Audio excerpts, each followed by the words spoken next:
This is part 2 of the ELA 8 midterm, Analyzing Text, Informational Text, from Life on the Mississippi by Mark Twain. The Face of Water in Time became a wonderful book, a book that was a dead language to an uneducated passenger, but which told its mind to me without reserve, delivering its most cherished secrets as clearly as if it uttered them with a voice. And it was not a book to be read once and thrown aside, for it had a new story to tell every day. Throughout the long 1,200 miles, there was never a page that was void of interest, never one that you could leave unread without loss, never one that you would want to skip, thinking you could find higher enjoyment in some other thing. There never was so wonderful a book written by man, never one whose interest was so absorbing, so unflagging, so sparkling renewed with every reperusal. The passenger who could not read it was charmed with the peculiar sort of faint dimple on its surface, on the rare occasion when he did not overlook it altogether. But to the pilot, that was an italicized passage indeed.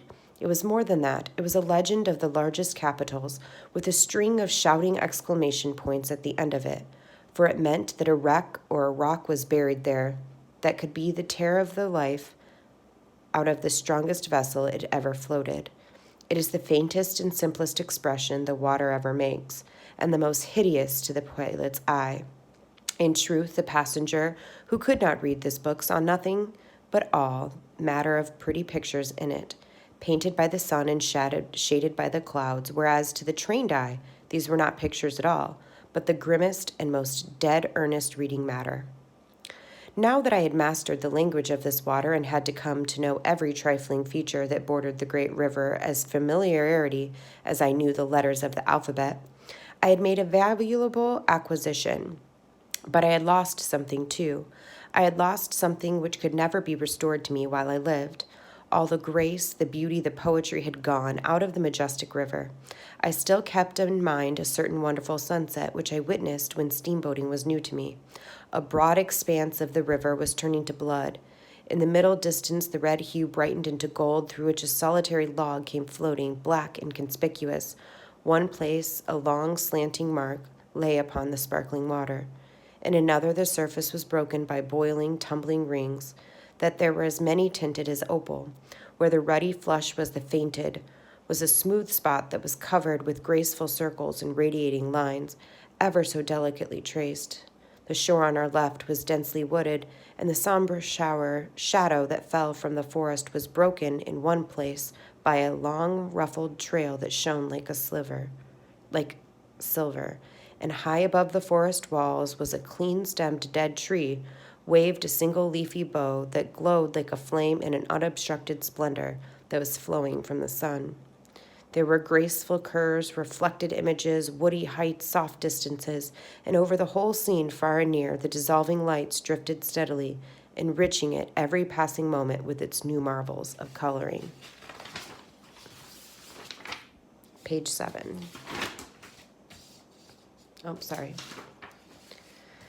I stood like one bewitched. I drank it in a speechless rapture. The world was new to me, and I had never seen anything like this at home. But as I have said, a day came when I began to cease from noting the glories and the charms which the moon and the sun and the twilight wrought upon the river's face. Another day came when I ceased altogether to note them. And then, if the sunset scene had been repeated, I should have looked upon it without rapture, and should have commented upon it inwardly after this fashion. This sun means that we are going to have a wind tomorrow, and the floating log means that the river is rising, small thanks to it. The slanting mark on the water refers to the bluff reef, which is going to kill somebody's steamboat one of these nights. If it keeps on stretching out like that, those tumbling boils show a dissolving bar and a changing channel there. The lines and circles in the slick water over yonder are a warning that troublesome place is shoaling up dangerously, and that silver streak in the shadow of the forest is the break from a new snag, and he has located himself in the very best place he could have found to fish for steamboats. That tall dead tree with a single living branch is not going to last long, and then how is a body ever going to go through this blind place at night without the friendly old landmark? No, the romance and the beauty were all gone from the river. All the value any feature of it had for me now was the amount of usefulness it could furnish toward compassing the safe piloting of a steamboat. Since those days I have pitied doctors from my heart. What does the lovely flush of a beauty's cheek mean to a doctor but a break that ripples upon some deadly disease? Are not all of her visible charms sewn thick with what are to him the signs and symbols of hidden decay? Does he ever see her beauty at all, or doesn't he simply view her professionally and comment upon her unwholesome condition all to himself? And doesn't he sometimes wonder whether he had gained most or lost most by learning his trade? Number 12. Life on the Mississippi can be identified as a memoir because it describes A, the Mississippi River using vivid imagery and precise language, B, the roles that the steamboat pilots played in real historical events, C, the author's views and feelings about his experiences on the Mississippi River, or D, events that may or may not have happened during the 19th century. Number 13. In paragraph 1, what is the effect of Mark Twain's book metaphor for the Mississippi River? A, it emphasizes that the river was complex and confusing, like books written in a dead language. B, it emphasizes that the river should be studied carefully, like a dead, earnest reading material. C, it emphasizes that the river offered all kinds of beauty, like a book with all manners of pretty pictures in it. D, it emphasizes that the river stretched many miles, similar to a thick book with pages you would want to skip. Number 8. Page 8, number 14. What conclusion can you draw about the Mississippi River based on paragraph 1? A, its surface was clear so pilots and passengers could see the bottom of the river. B, its features were complex but could be interrupted and appreciated by anyone. C, its dimples were considered the most beautiful and interesting feature. D, its beauty attracted passengers but also hid dangerous obstacles beneath its surface. Number 15, in paragraph 2, Twain uses the language of the water to refer to A, the movements of the water that a pilot observes and interprets, B, the idioms and jargons that pilots use in talking to one another, C, the sounds of the water makes as the boat passes, D, the songs that people sing about on the river. 16, how does Twain's word choice in paragraph 2 emphasize the beauty of the sunset? A, phrases like turning to blood and black and conspicuous suggest the dangers of the river overshadowed the beauty of the sunset. B, phrases like many tinted as an opal and graceful circles and radiating lines allow readers to visualize the beauty that Twain remembers. C, phrases like the somber shadow and the clean-stemmed dead tree show that Twain found beauty in the unexpected places along the river. D, phrases like delicately traced and graceful curves describe the shapes that Twain sees in the sunset. 17. Which of the following sentences from Life on the Mississippi shows how the author's attitude changed after he became an experienced steamboat pilot? A, I still kept in mind a certain wonderful sunset which I witnessed when steamboating was new to me. B, the whole world was new to me and I had never seen anything like this at home. C, all the value in any feature of the river had for me now was the amount of usefulness it could furnish towards compassing the safe piloting of a steamboat. D, since those days I have pitied doctors from my heart. 18, in paragraph 4, Twain compares pilots and doctors in order to emphasize A, the main difference between the two professions, B, why people chose one profession over another, C, how some professions can lose their appreciation of beauty quickly, D, that like a doctor, his knowledge has come at a great personal cost to him. Page 9.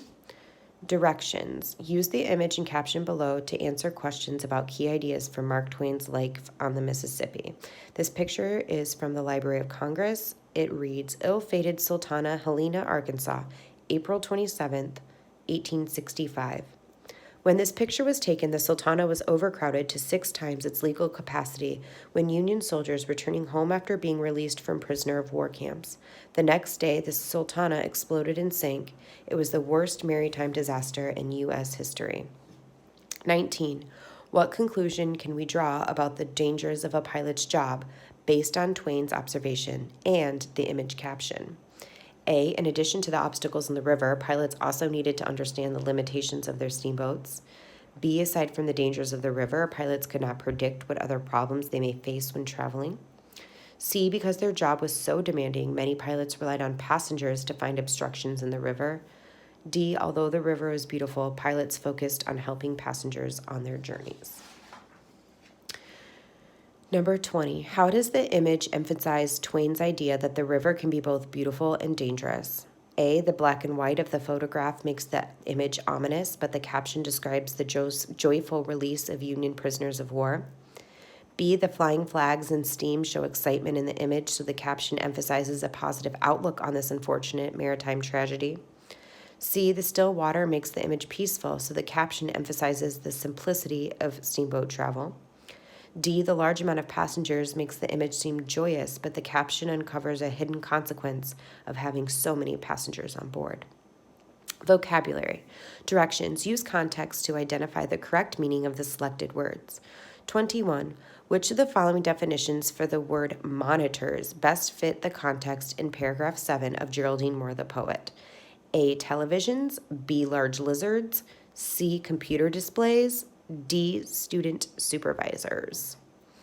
22. Which of the following definitions for the word vessel best fits the context in paragraph 1 of the Life on the Mississippi excerpt? A, ship, B, artery, C, pitcher, D, container. 23. Which of the following definitions for the word radiating best fits the context in paragraph 2 of Life on the Mississippi? A, giving off heat, B, emitting radiation, C, glowing with light, D, emerging from the center. This ends part 2 of the ELA midterm.